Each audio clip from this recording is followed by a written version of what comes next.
Rose Tanner stood on the boardwalk outside the Juniper Gulch Bank and felt the folded envelope in her pocket like a hot coal against her ribs. 3 days until the land office deadline. 3 days to prove her claim to Moonstone Ranch. And the only witness who could verify her uncle's signature had vanished into the territories 2 weeks ago. The man standing in front of her, dusty from the trail and holding a surveyor's case like it was evidence in a trial, did not look like he was about to make her life easier. Emmett Briggs set his jaw and studied the woman who had just asked him to marry her. Not asked, proposed a business arrangement. Her voice had been light, almost careless, but her knuckles were white where she gripped the porch rail. He had ridden into Juniper Gulch an hour ago to file a land survey and collect his payment. He had not expected a bank clerk with a braided crown of black hair and a desperate gleam in her dark eyes to intercept him before he even reached the surveyor's office. She is lying about something, he thought, or hiding something. But desperation was honest, and hers was sharp enough to cut glass. Rose forced herself to meet his gaze. "You need a witness to verify your inheritance claim," he had said slowly, "and your witness is gone. So you need a husband instead, because a husband's testimony counts as family verification under Territorial Statute 43. She had nodded. He had not smiled. "And what do I get out of this arrangement, Miss Tanner?" "A third of the ranch," she said. Moonstone Ranch. 200 acres, spring-fed creek, timber rights, and a house that does not leak. You survey land for a living. You could use a base of operations. You marry me tomorrow, testify at the land office on Friday, and after 6 months, we file for separation. You keep your third. I keep mine. Everyone walks away better off than they started. Emmett shifted his weight and let his gaze drift past her to the bank's narrow windows. He had spent 5 years moving from camp to camp, mapping rail lines and boundary disputes for men who paid him late, and argued over every measurement. The idea of a place to come back to, even temporarily, pulled at something he did not want to name. But the woman in front of him was holding herself together with visible effort, and that meant the situation was worse than she was saying. "Why me?" he asked. "Because you are not from here," Rose said. "Because you have no family in Juniper Gulch to complicate things. Because the land office respects your work. And because you were standing in front of the bank when I ran out of time." A gust of wind rattled the dry goods store sign across the street. Emmett pulled his hat lower and made a decision he suspected he would regret. "All right," he said. "Tomorrow morning. But I want to see the deed first." "Tonight." Rose nodded and turned before he could see the fear flicker across her face. 6 o'clock, she said. "My room is above the bank." Knocked twice. She walked back inside and left him standing in the dust, wondering what he had just agreed to. The room above the bank was smaller than Emmett had expected. A narrow bed, a washstand, a single chair. Rose had the deed spread on the table under the oil lamp when he arrived. He knocked twice. She opened the door without a word and stepped back. Emmett pulled off his hat and moved to the table. The deed was old, the ink faded but legible. Moonstone Ranch, 200 acres, transferred from Howard Tanner to Rose Elizabeth Tanner upon his death. Witnessed and signed. He leaned closer. The signature looked legitimate. The witness line looked legitimate. Everything looked legitimate, except for the faint shadow along the edge of the witness name, as though the ink had been applied in 2 layers instead of 1. Rose watched his face and felt her pulse hammer in her throat. He sees it, she thought. He knows. Emmett straightened and looked at her. "This witness," he said quietly. "Samuel Hart. He really did disappear?" Rose nodded. "He left for the Northern Territories 2 weeks ago. No forwarding address. No one knows when he is coming back." Emmett tapped the edge of the document. "And your uncle really did leave you this ranch?" "Yes," Rose said. The words came out sharper than she intended. "He raised me after my parents died. He always said Moonstone would be mine. He told me so a dozen times. But he was sick at the end, and he never made it to the land office to file the transfer properly. By the time I understood what that meant, the 6-month window was almost closed." "So you forged the witness line," Emmett said. Rose flinched. Then she lifted her chin. "I forged the witness signature," she said. "Not the deed. The ranch is mine. My uncle wanted me to have it. I just made the paperwork say what it should have said if he had been strong enough to finish it himself." Emmett exhaled and set his hat on the table. "That distinction will not matter to the land office if they find out." "I know," Rose said. "That is why I need a husband to testify instead. Once you confirm the transfer as family, the witness line becomes secondary verification. No one will look twice. And if they do look twice," Emmett said, "I go down with you." Rose met his eyes. "Yes." The lamp flickered. Outside, the wind picked up. Emmett studied the woman in front of him and saw something he recognized. Not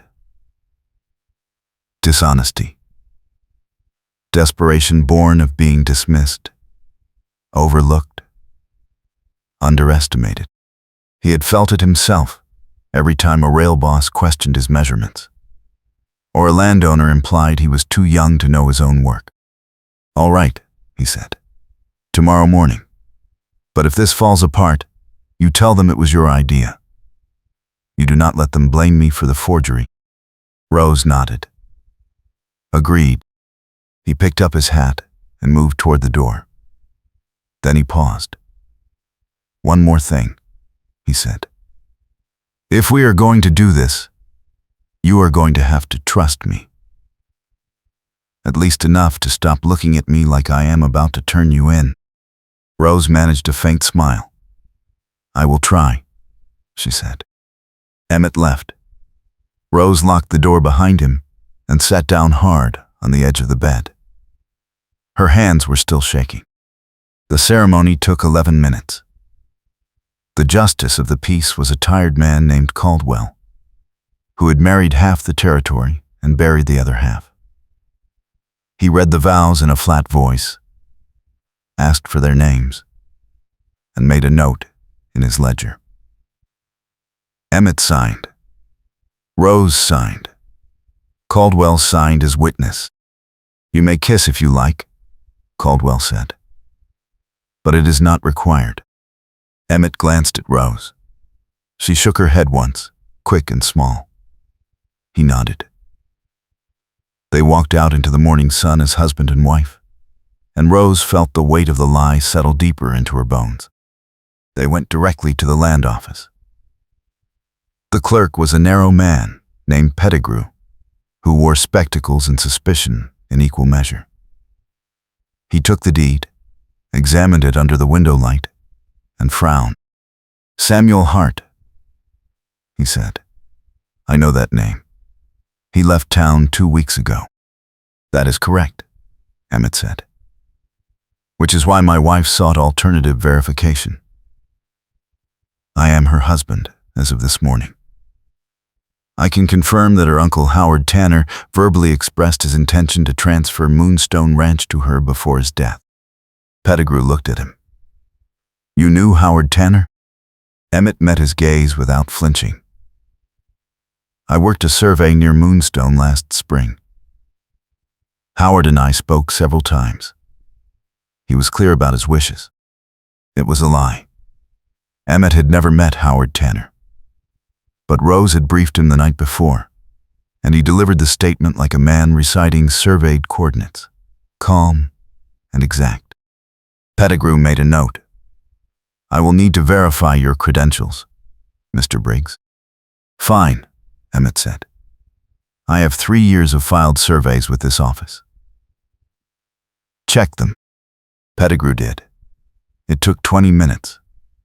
When he returned to the desk, his expression had shifted from suspicion to reluctant acceptance.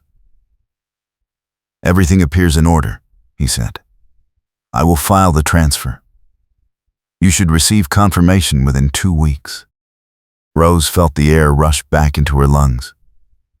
"Thank you," she said. They walked out together. Rose made it to the boardwalk before her knees went weak. Emmett caught her elbow. "Steady," he said quietly. "You are fine." She nodded and pulled herself upright. "Thank you," she said again. "For lying." Emmett released her arm. "You are welcome. Now let us get out of town before someone asks more questions." They collected their horses from the livery and rode west toward Moonstone Ranch. The sky was clear. The wind was light. Rose felt like she was riding toward safety for the first time in 6 months. She was wrong. The trail to Moonstone Ranch cut through a pass called Devil's Spine. It was narrow, rocky, and prone to washouts after heavy rain. Emmett did not like it. Rose rode ahead with the confidence of someone who had made the trip 100 times. But confidence did not change the fact that the drop on the right side was steep enough to kill. "How much farther?" he called. 2 miles, Rose said over her shoulder. "The house is just past the ridge." Emmett guided his horse closer to the cliff face and tried not to look down. He was halfway through composing a lecture about safer routes when he heard the rattle of displaced stone above them. He looked up. A section of the trail edge 20 feet ahead gave way in a cascade of dust and gravel. Rose's horse shied hard to the left. She pulled the reins and brought it under control, but the animal was breathing hard, and its eyes showed white. "Easy," Rose said. "Easy." Emmett dismounted and moved forward on foot. The trail was blocked. Not completely, but enough that riding past would mean hugging the cliff edge with inches to spare. He turned and looked at Rose. "We need to go back." "No," Rose said. "There is no other route. Not for another 15 miles. And that one takes us through Carson Land. They have been feuding with my family since before I was born. If they see me trying to reach Moonstone, they will cause trouble." Emmett studied the rockfall. Then he studied Rose. She was pale, but steady. Her jaw was set. He made a decision. "All right," he said. "We go on foot. Lead your horse. Stay close to the cliff. Do not look down." Rose dismounted. They moved forward together, 1 step at a time. The loose stone shifted under their boots. Emmett kept one hand on his horse's bridle, and the other ready to grab Rose if she slipped. She did not slip. She moved with careful deliberation, her breath steady, her focus absolute. They cleared the rockfall and remounted on the far side. Emmett looked at her. "You have done that before," he said. "Twice," Rose said. "Once, in a storm." Her voice was light, but her hands were shaking on the reins. Emmett felt something shift in his chest. Respect. Maybe something more. "You are braver than you look," he said. Rose glanced at him.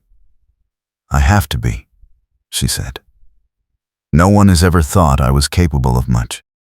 Emmett held her gaze. "I think you are capable of more than you know." Rose felt heat rise in her face.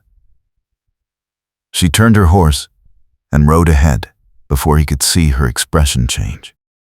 Moonstone Ranch was smaller than Emmett had imagined, but it was solid.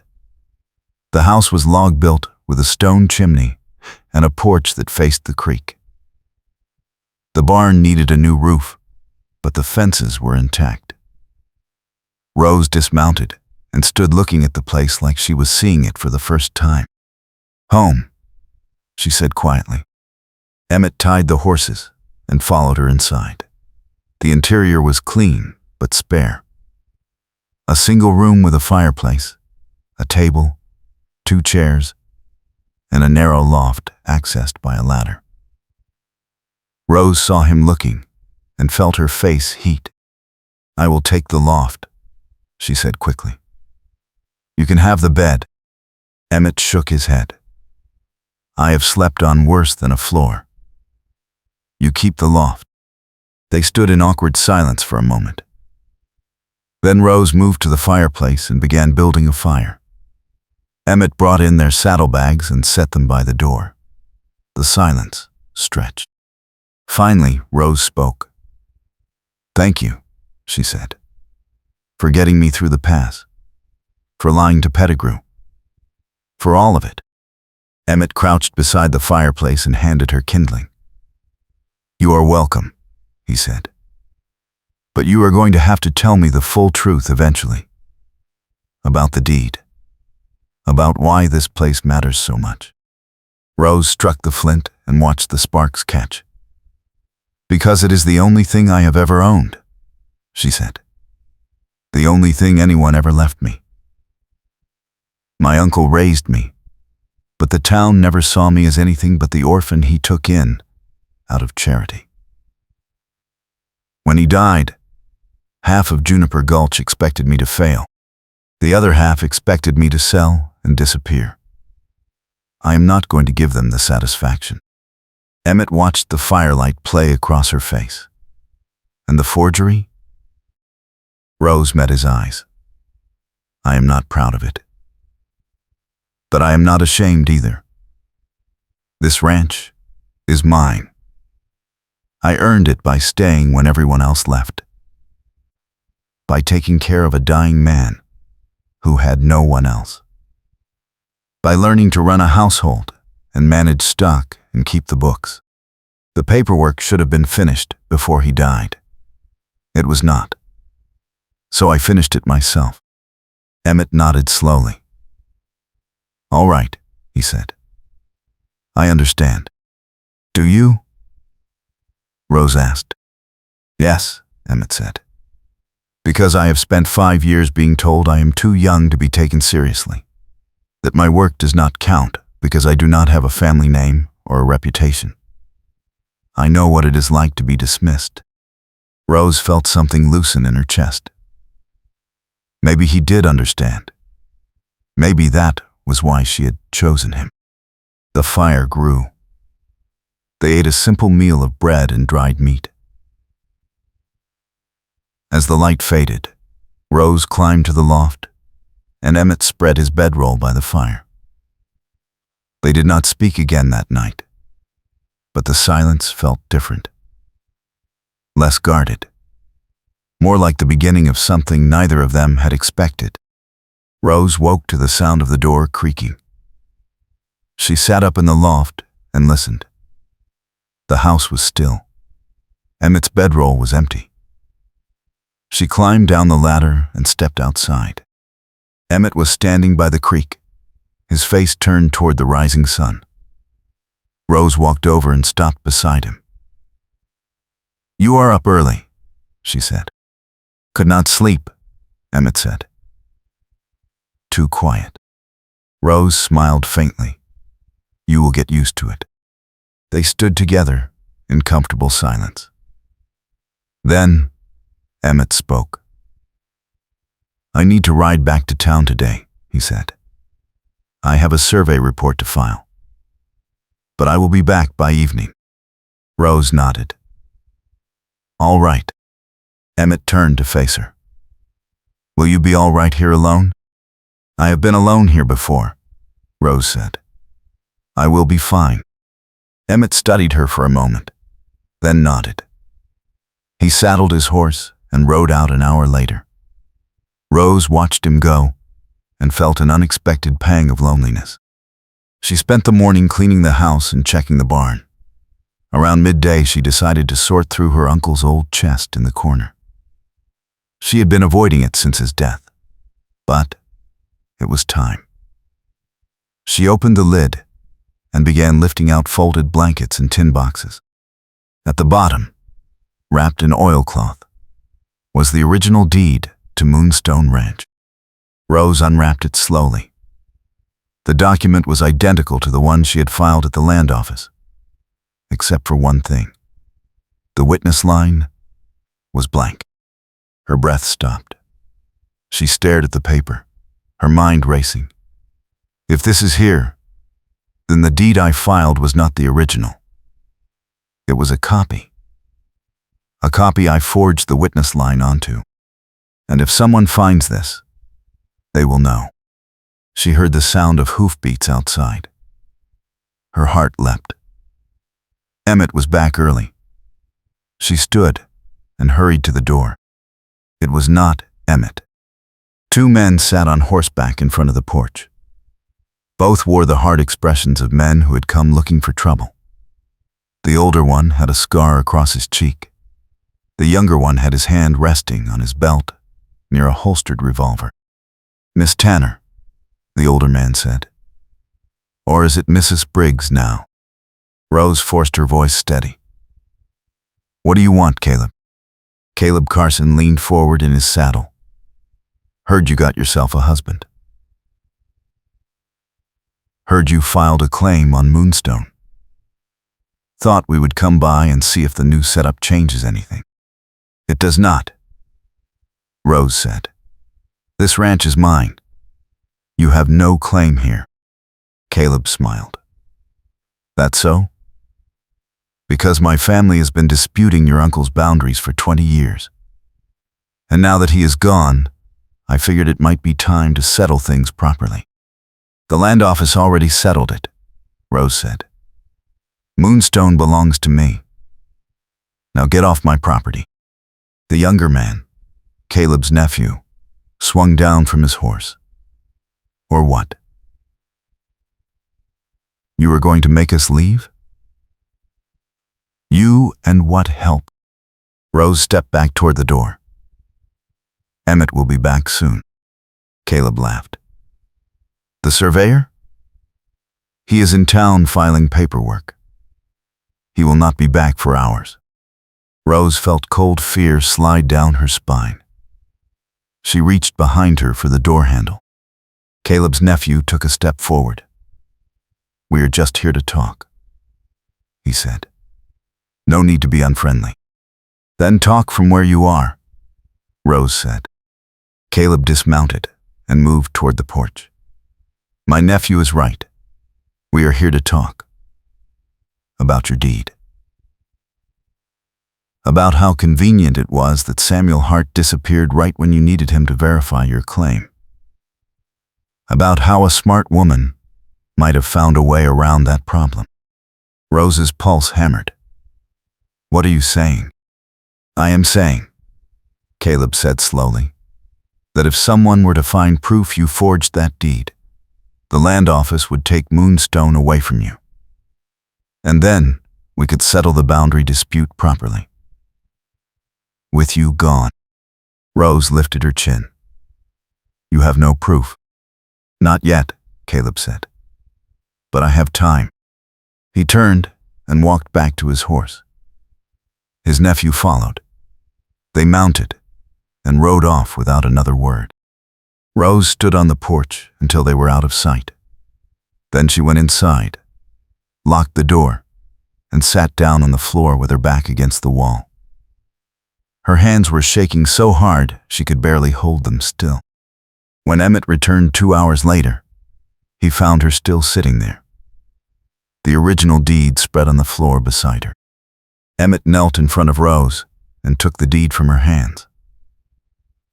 He read it once, then again. Then he looked at her, Tell me what happened. Rose told him. About finding the original deed. About Caleb Carson's visit. About the threat. Emmett set the deed aside and sat back on his heels.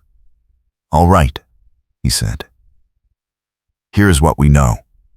The original deed is here. The forged copy is filed at the land office. If Carson finds out and reports it, you lose everything. So we have two choices. We destroy the original and hope no one ever asks for it. Or we leave before Carson can cause more trouble. Rose looked at him. Leave? Emmett met her gaze. You have a husband now. That means you have options. We could sell Moonstone and start somewhere else.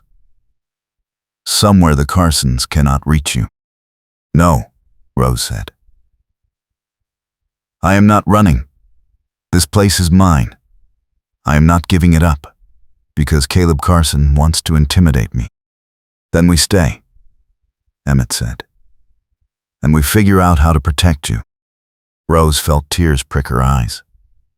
She blinked them back. Why are you helping me? You could walk away right now. You have your third of the ranch on paper. You could take that and leave, and never look back. Emmett reached out and took her hand. Because I made a promise, he said. And because you deserve better than being run off by men like Caleb Carson. And because I am tired of watching people get dismissed and discarded when they are worth 10 times what anyone gives them credit for. Rose looked down at their joined hands. You barely know me. I know enough, Emmett said. They sat in silence for a long moment. Then Rose spoke. The deed, she said. We have to hide it. Somewhere Carson will never find it. Emmett nodded. Agreed.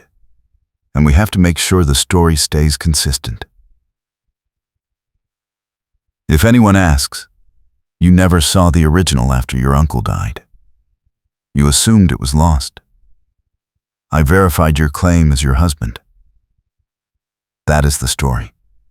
No variation. Rose squeezed his hand. All right. They hid the original deed in a sealed tin and buried it under the hearthstone.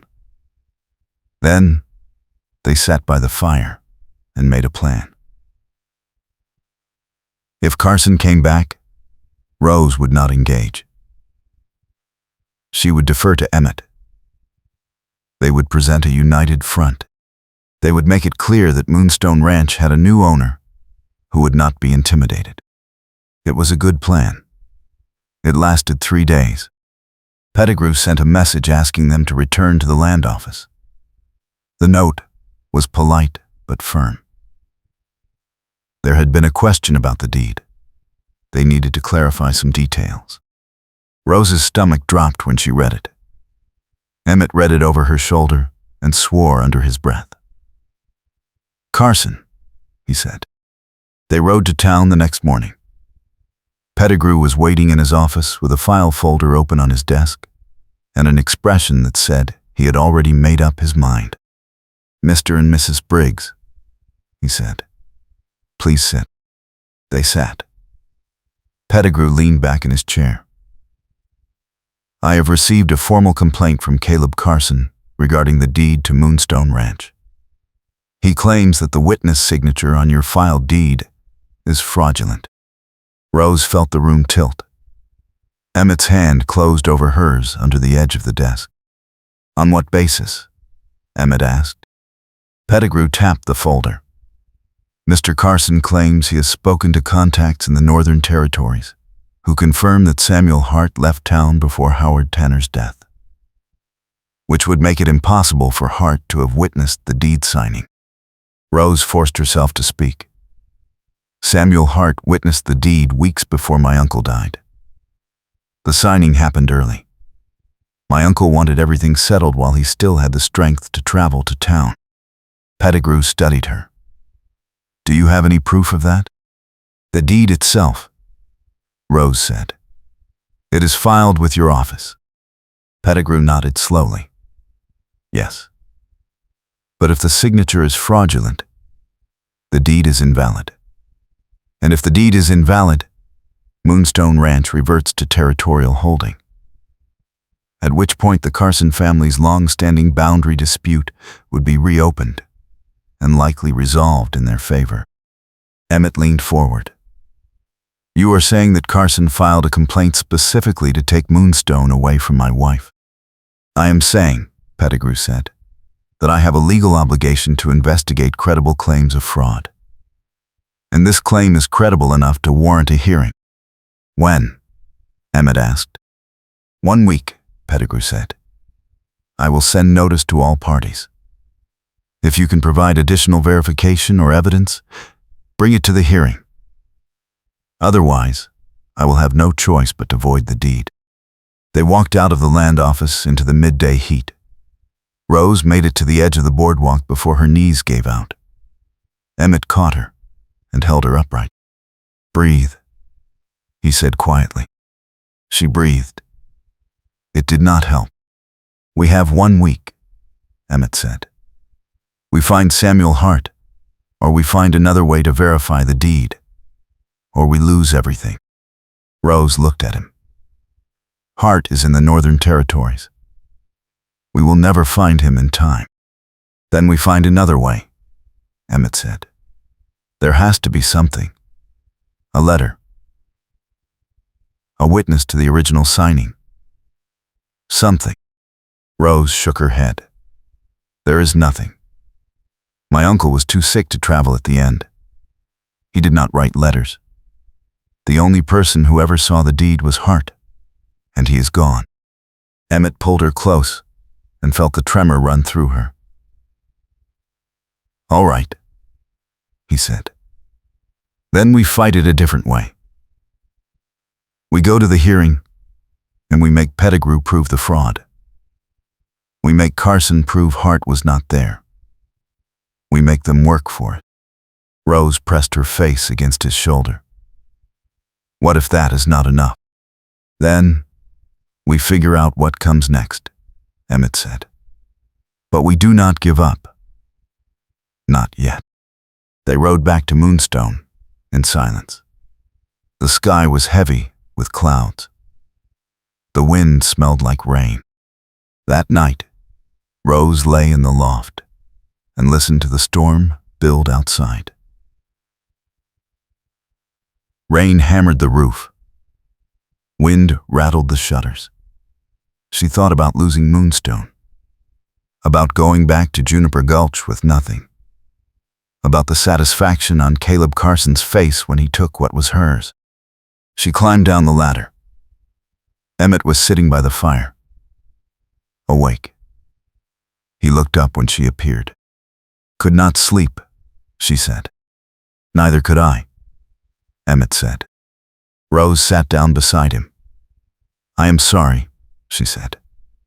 I got you into this mess. You should have walked away when you had the chance. Emmett looked at her. I am not walking away. You might not have a choice, Rose said. If the hearing goes badly, they could charge you with fraud too. You lied to Pettigrew. You said you knew my uncle. That makes you complicit.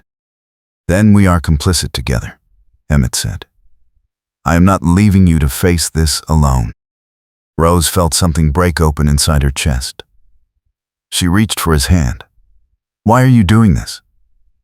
Really? Emmett laced his fingers through hers. Because no one has ever stood by me when things got hard, he said quietly. And I know what that feels like. And I am not doing that to you. Rose leaned her head against his shoulder. Thank you, she whispered. They sat by the fire until the storm passed. At some point, Rose fell asleep. Emmett covered her with a blanket and stayed awake, watching the embers glow and thinking about what he would say at the hearing if it came to that. Morning came gray and cold. Emmett made coffee. Rose woke stiff and disoriented. They ate in silence. Then someone knocked on the door. Rose opened the door. A man she did not recognize stood on the porch. He was older, weathered, with the look of someone who had spent weeks on the trail. He held a folded piece of paper in one hand. "Rose Tanner?" he asked. "Yes," Rose said. The man handed her the paper. "My name is John Mercer. I am a claims runner for the Northern Rail Line. I was told to deliver this to you personally." Rose unfolded the paper. It was a letter. She read the first line and felt the world tilt. "Dear Miss Tanner, I am writing to inform you that the deed filed under your name for Moonstone Ranch has been called into question by a party claiming fraudulent witness verification. As the original witness to said deed, I am writing this letter to confirm that I, Samuel Hart, did witness Howard Tanner's signature on the transfer document in question. The signing took place on March 14th of this year in Juniper Gulch, in the presence of myself and Howard Tanner. The signature is legitimate. The deed is legitimate. I regret that I cannot return to verify this in person, but this letter should serve as legal verification under Territorial Statute 61. Signed, Samuel Hart. Rose looked up at Mercer. "Where did you get this?" "Samuel Hart sent it from a mining camp near the Canadian border," Mercer said. "He heard about the complaint through a mutual contact and sent this down the line. It took 2 weeks to reach me. I rode 3 days straight to get it here." Emmett stepped forward. "Is the signature verified?" Mercer nodded. "Hart's signature is on file with the Territorial Claims Office. I checked before I left. This letter will hold up in court." Rose felt tears spill over. She pressed the letter to her chest. "Thank you," she said. "Thank you." Mercer tipped his hat. "Good luck at the hearing, ma'am." He turned and walked back to his horse. Rose closed the door and leaned against it. Emmett took the letter from her hands and read it twice. Then he pulled her into his arms and held her while she shook with relief. "We have it," he said. "We have the proof. Carson loses." Rose nodded against his chest.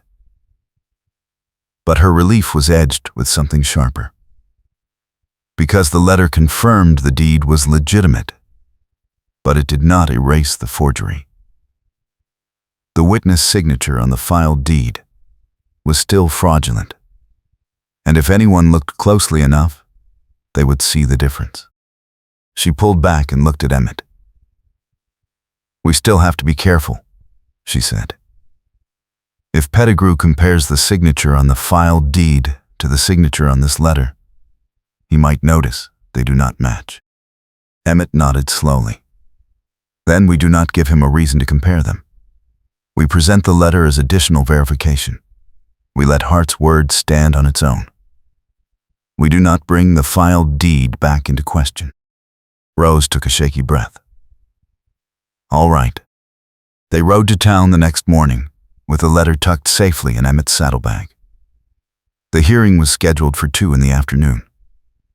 They arrived an hour early and waited outside the land office, while the tension built like static in the air. The hearing room was small and hot. Pettigrew sat behind his desk with a stack of files in front of him.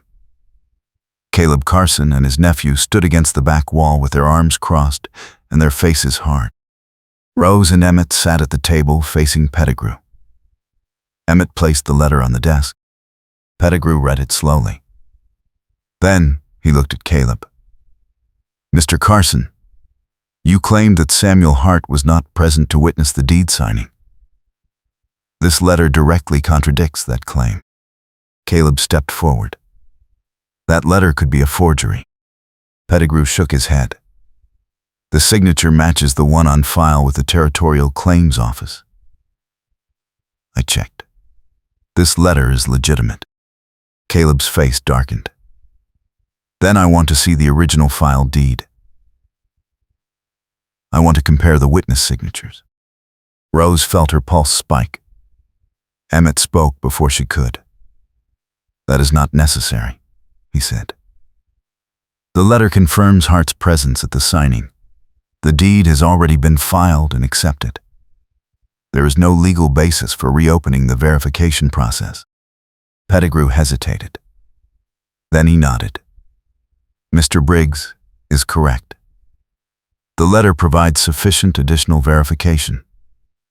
The complaint is dismissed. Moonstone Ranch remains in the possession of Mrs. Rose Briggs. Caleb slammed his hand on the desk. This is not over. Yes, it is, Pettigrew said. Get out of my office, Mr. Carson. Caleb and his nephew left. Rose sat frozen until the door closed behind them. Then she let out a breath she had been holding for a week. Pettigrew looked at her. Mrs. Briggs, you are very lucky Samuel Hart decided to write that letter. Yes, Rose said quietly. I am. They walked out into the afternoon sun. Emmett took her hand as they crossed the street toward their horses. Rose felt the weight lift, but the fear lingered. Because she knew the truth. The witness signature on the filed deed was still a forgery. And someday, someone might look close enough to notice. But not today. Today, Moonstone Ranch was hers.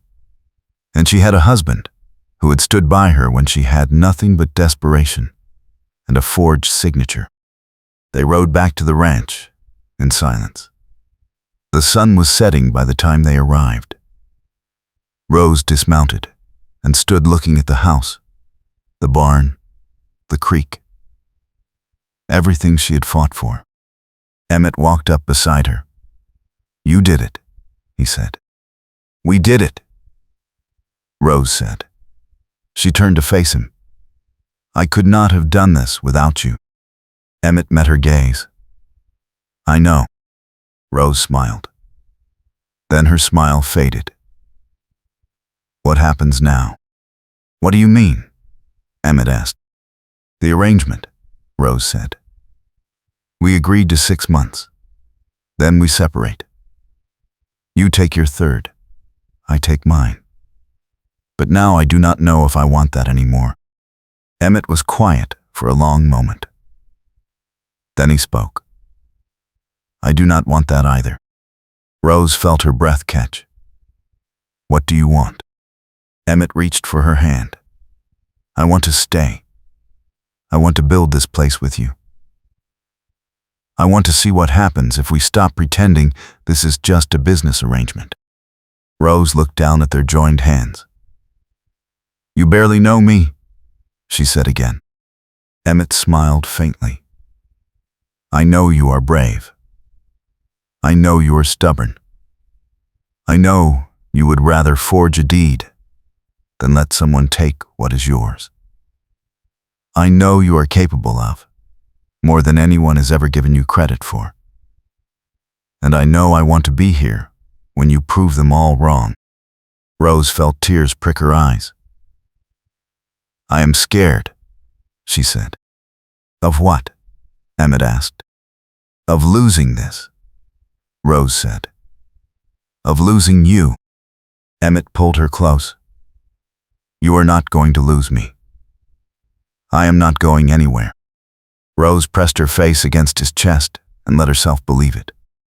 They stood together on the porch as the light faded. Rose felt the tension of the past weeks drain away. Emmett held her like she was something worth protecting, and for the first time in her life, she believed it. I am sorry I lied to you, Rose said quietly. About the deed. About everything. Emmett shook his head. You did what you had to do. I understand that. Do you really? Rose asked. Yes, Emmett said. Because I would have done the same thing. They went inside and built a fire. Emmett cooked a simple meal while Rose sat at the table and watched him move through the space like he belonged there. Maybe he did. Maybe they both did. After dinner, they sat by the fire and talked. About the ranch. About the future. About what they wanted to build together. The conversation was easy, natural, like they had been doing this for years instead of weeks. At some point, Rose leaned her head on Emmett's shoulder. He wrapped his arm around her and pulled her close. They sat that way until the fire burned down to coals. Then Rose spoke. "I think I am falling in love with you." Emmett turned to look at her. "Good," he said, "because I am already there." Rose kissed him. It was tentative at first, then deeper. When they pulled apart, Rose was smiling. "Stay with me," she said. "Always," Emmett said. They climbed to the loft together. The rest of the night was theirs alone. Morning came clear and bright.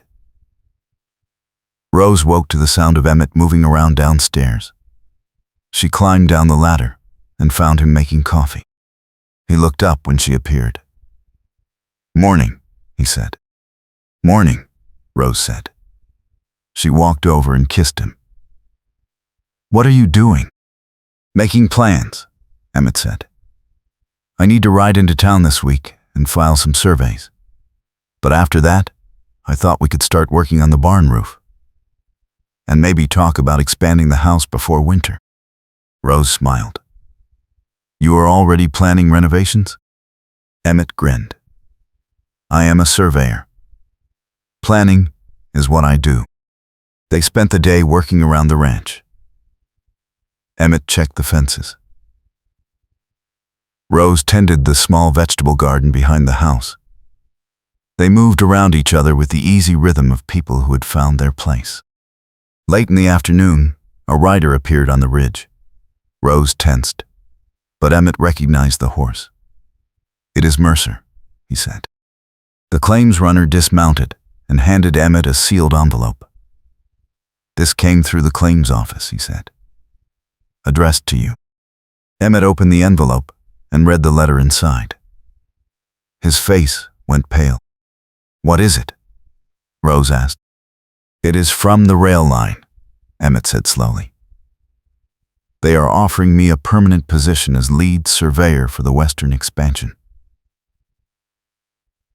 Based out of Juniper Gulch. Full salary. Housing stipend. It is everything I have been working toward." Rose felt her chest tighten. "That is wonderful," she said. But her voice was hollow. Emmett looked at her. "There is a condition," he said. "I have to leave in 3 days. The project starts next week. I will be gone for 6 months, maybe more. Surveying routes through the territories." Rose turned away. "Then you should go," she said. "It is an incredible opportunity." Emmett set the letter down. "Rose," he said. "No," Rose said. "I mean it. You have been working toward this for years. You cannot turn it down because of me.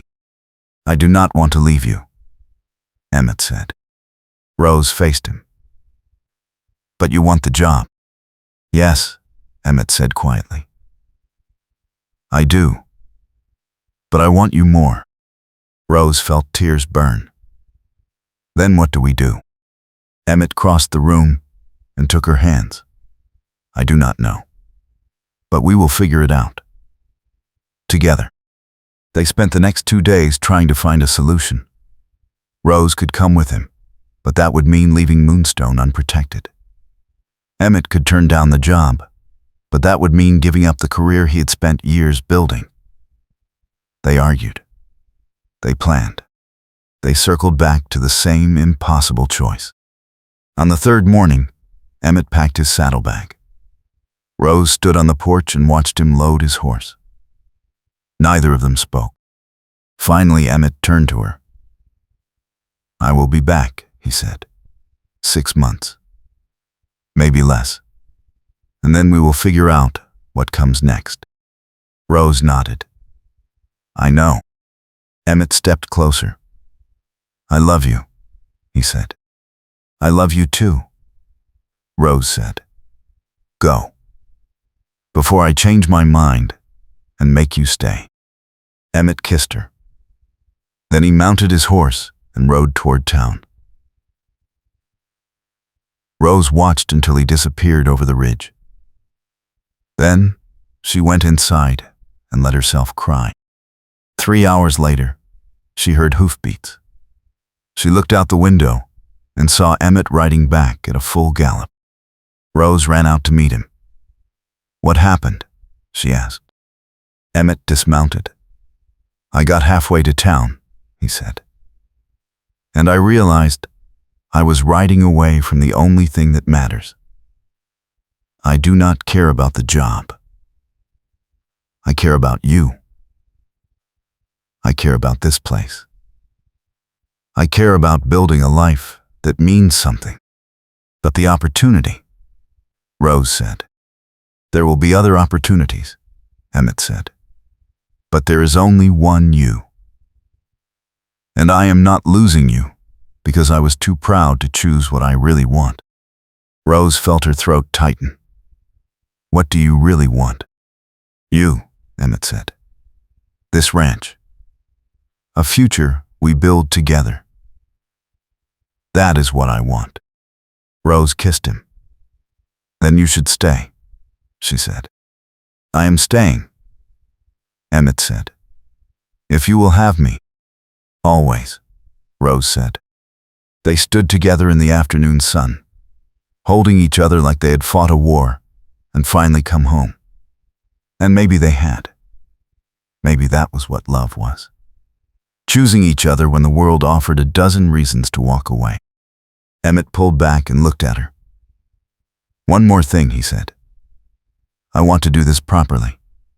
No business arrangement, no 6-month separation. I want a real marriage.